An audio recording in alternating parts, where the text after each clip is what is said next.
"You're not really part of this family," my mom whispered as they took group photos without me.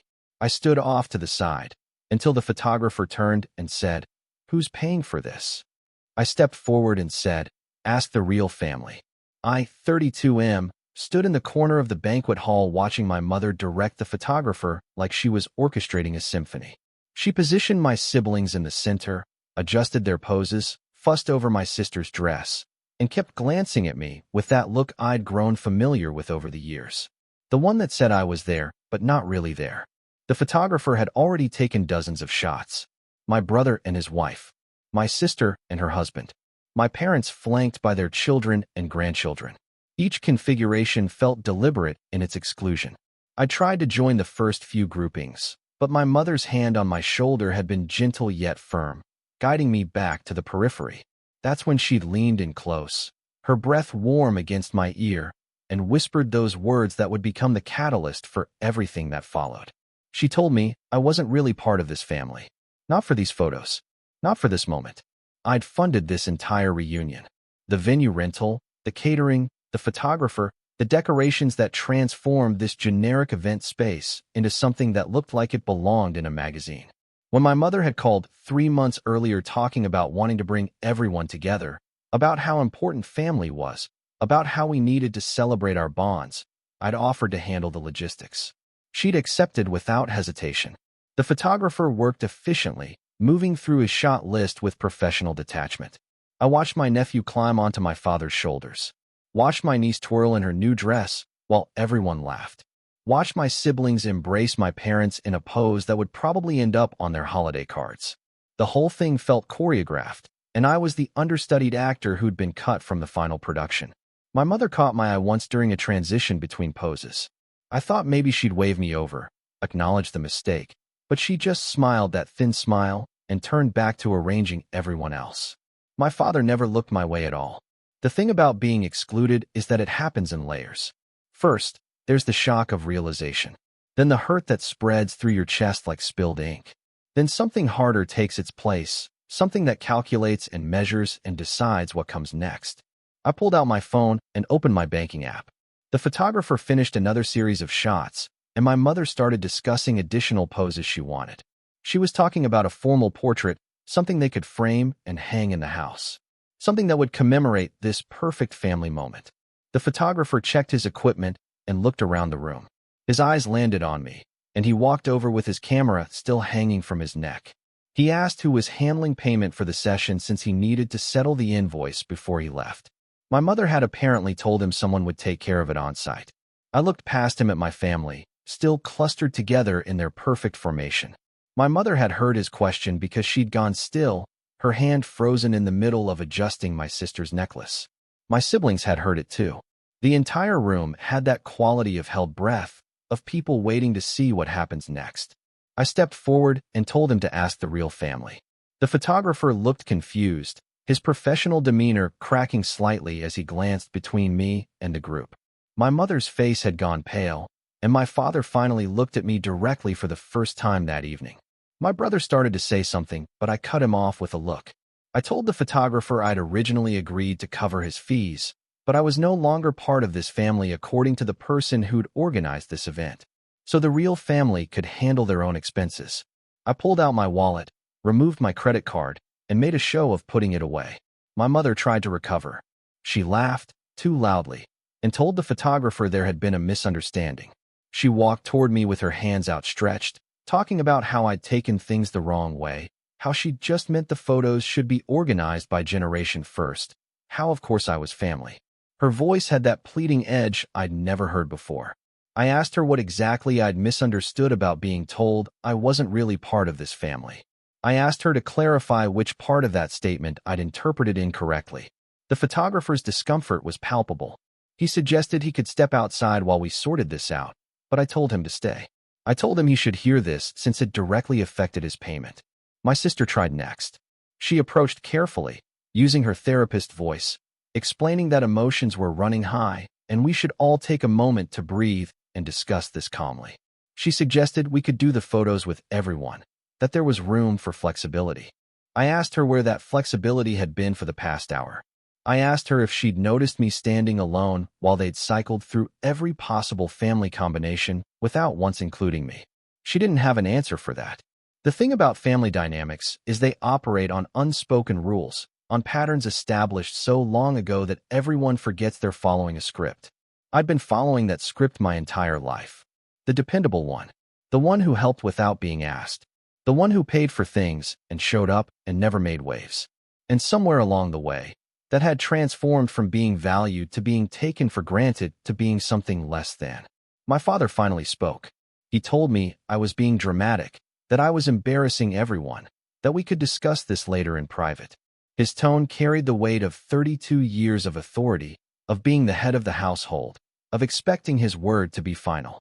I told him there was nothing dramatic about withdrawing financial support from people who'd explicitly stated I wasn't part of their family. I told him I was simply respecting their wishes. If I wasn't family enough for the photos, I wasn't family enough to fund them. The photographer cleared his throat and mentioned he had another booking in an hour. He needed to either complete this session or leave. Someone needed to make a decision. My mother's composure had completely cracked. She was crying now, mascara starting to run, telling me I was ruining everything. She'd worked so hard to organize this reunion, to bring everyone together, and I was destroying it over a simple miscommunication. She begged me to reconsider, to be reasonable, to think about everyone else. I told her I had thought about everyone else.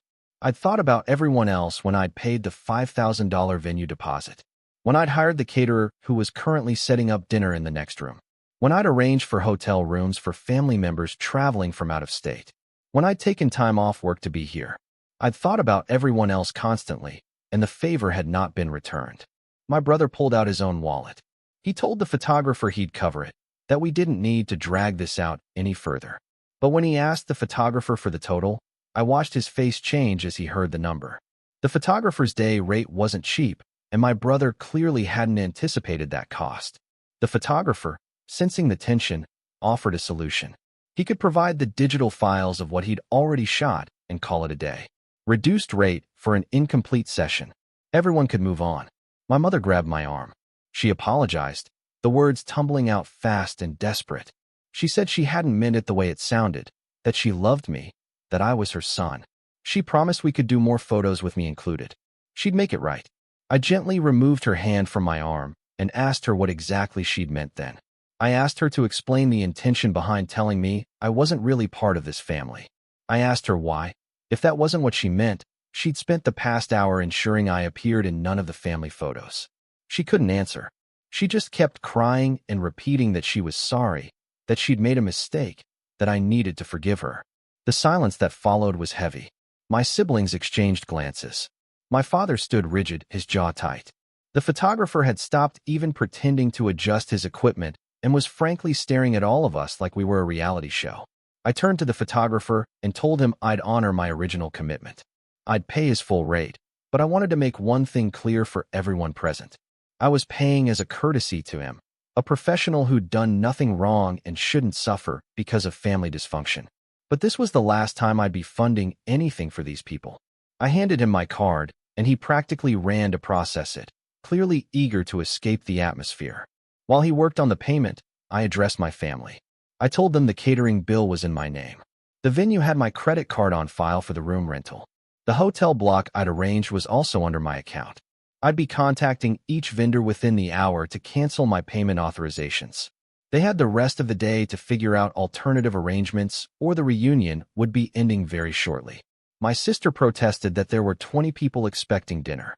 My brother argued that canceling everything was an overreaction. My father told me I was being petty and vindictive. I asked them what they would do in my position. I asked them how they would respond to being explicitly excluded and then expected to bankroll the event that excluded them. None of them had an answer that didn't involve some version of me just accepting it and moving on because that's what I always did. The photographer returned with my receipt, thanked me with visible relief, and packed up his equipment with record speed. He was gone within 5 minutes, leaving us alone in the banquet hall. My mother tried once more. She reached for me, her hands trembling, and begged me not to do this. She said we were family, that we needed to forgive each other, that this was exactly why she'd organized the reunion in the first place. To bring us together, to strengthen our bonds. I stepped back and told her she was right about one thing. This reunion had clarified exactly where I stood. I'd spent years wondering if I was being too sensitive, if I was imagining the distance, if I was creating problems where none existed. She'd done me the favor of removing all doubt. I walked toward the exit, and my father called after me. He said if I left and canceled everything, I'd regret it. I was burning bridges I couldn't rebuild. I was making a decision in anger that would have permanent consequences. I turned back to face him and agreed. I told him he was absolutely right that this decision would have permanent consequences, and I was fine with that. I was done being the family member who existed in the margins, who was valued only for what I could provide, who could be pushed aside whenever convenient. My phone was already in my hand as I walked out. I called the catering company first and explained I needed to cancel the service scheduled for that evening. They protested about the late notice, the prep work already completed, the staff already dispatched. I told them I'd pay the cancellation fee, whatever it was, but there would be no dinner service. The venue manager was next. I informed him I was withdrawing my authorization for any charges beyond what had already been processed. If my family wanted to continue using the space, they'd need to provide alternative payment. Otherwise, the event was over. The hotel proved more complicated, but I worked through it. I explained that I was removing my credit card from the room block, and anyone staying there would need to settle their own accounts by the end of the day or check out. By the time I finished the calls, I was sitting in my car in the parking lot. My phone started ringing immediately. My mother, my sister, my brother, my father. I declined each call and blocked the numbers temporarily. I needed space to think, to process, to figure out what came next. Update 1. The fallout took about an hour to materialize. The catering company had already contacted the venue to cancel their setup, which alerted my family to the fact I'd actually followed through. The venue manager went to the banquet hall to inform them that their room time would expire in 30 minutes unless someone provided payment for an extension. I received texts from cousins, aunts, uncles. Everyone had apparently been informed that I'd canceled everything and was holding the family hostage over a misunderstanding. The narrative had already been crafted. I was the irrational one. I was the one causing problems. I was the one who couldn't take a joke or handle a minor slight. My sister sent a long message explaining that Mom was devastated, that she hadn't meant anything by her comment, that I was destroying relationships over nothing. She reminded me of all the times the family had been there for me, all the support I'd received over the years. She suggested I was having some kind of episode and should consider talking to someone professional. My brother's message was shorter and angrier. He called me selfish, immature, and vindictive. He said I'd embarrassed everyone and made a scene that would be talked about for years. He told me I'd better fix this immediately or I'd be dead to all of them. That last message made me laugh, actually laugh out loud in my car. The idea that I needed to fix what they'd broken, that I needed to repair damage I hadn't caused, that my removal from their lives was a threat rather than an inevitability, I was simply accelerating. I drove home and ordered takeout, something I actually wanted to eat rather than the generic catered meal that had been planned. I ate dinner alone at my kitchen table and felt something I hadn't expected. Relief.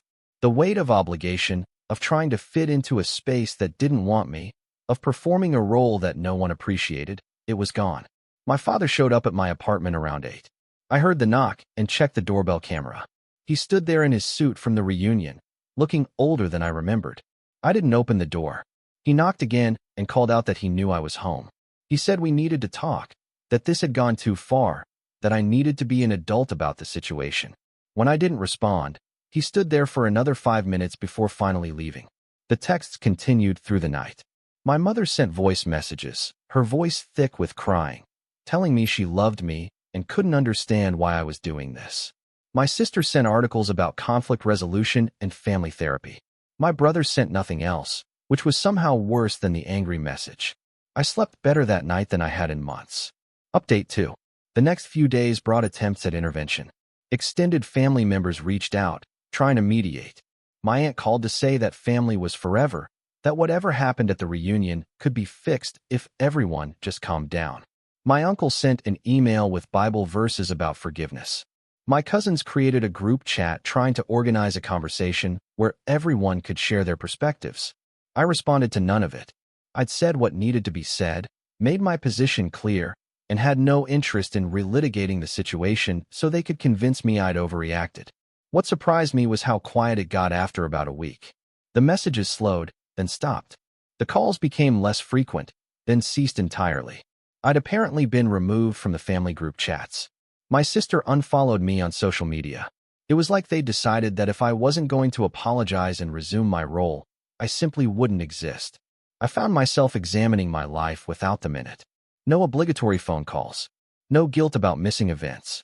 No calculations about whether I could afford to help with someone else's crisis. No wondering if I'd done enough, given enough, been enough. I'd built my entire adult life around being useful to them, and without that framework, I had to figure out who I was on my own terms. Update 3. 3 months passed before I heard from any of them again. My mother sent a letter, an actual physical letter, to my apartment. She wrote about how much she missed me, how the family wasn't complete without me, how she'd had time to reflect on what happened. She apologized, but the apology was wrapped in justifications. She'd been stressed about the reunion. She'd wanted the photos to look a certain way for the family album. She hadn't realized how her words would sound. She'd never intended to hurt me. She ended the letter by saying she hoped I'd cooled off and would be willing to come to Christmas. Everyone wanted to move past this and get back to normal. I read the letter twice, looking for acknowledgement of the actual issue, looking for recognition that the problem wasn't a single comment, but a pattern that had existed for years, looking for understanding that you can't uninvite someone from the family and then expect them to show up for holidays. I didn't find any of that. What I found was a woman who wanted her life to return to the way it had been, where I existed to fill whatever role was needed without complaint or expectation. I didn't respond to the letter. Christmas came and went. I spent it alone, which should have felt lonely but didn't. I made food I liked, watched movies I wanted to see, and went to bed without the exhausted feeling that usually followed family gatherings. My sister reached out in January. She sent a casual text asking how I was doing, as if the past months hadn't happened. I responded briefly, keeping it surface level. She tried to transition into talking about getting together, maybe for coffee, to talk about things. I told her I was open to that if she wanted to have an honest conversation about what had happened. If she wanted to acknowledge that I'd been treated as less than by people who expected me to give more than. If she was prepared to discuss boundaries moving forward. She never responded. The offer of coffee had apparently been contingent on me pretending nothing had happened. I've had time now to understand what I walked away from that day in the banquet hall. It wasn't a loving family that had made one mistake. It was a system that had always functioned a certain way, with me playing a specific role, and the system didn't want to change. My mother's whispered words hadn't created the problem. They'd just made it impossible to ignore anymore. And my response, stepping forward and refusing to fund my own exclusion, hadn't destroyed the family. It had just revealed what had always been true.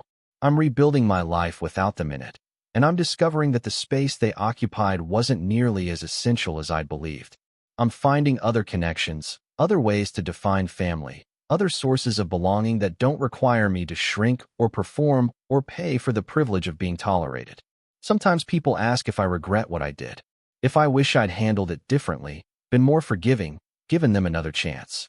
The answer is no, because I finally chose myself, and that choice, standing in that banquet hall and telling the photographer to ask the real family, was the first honest thing I'd done in years.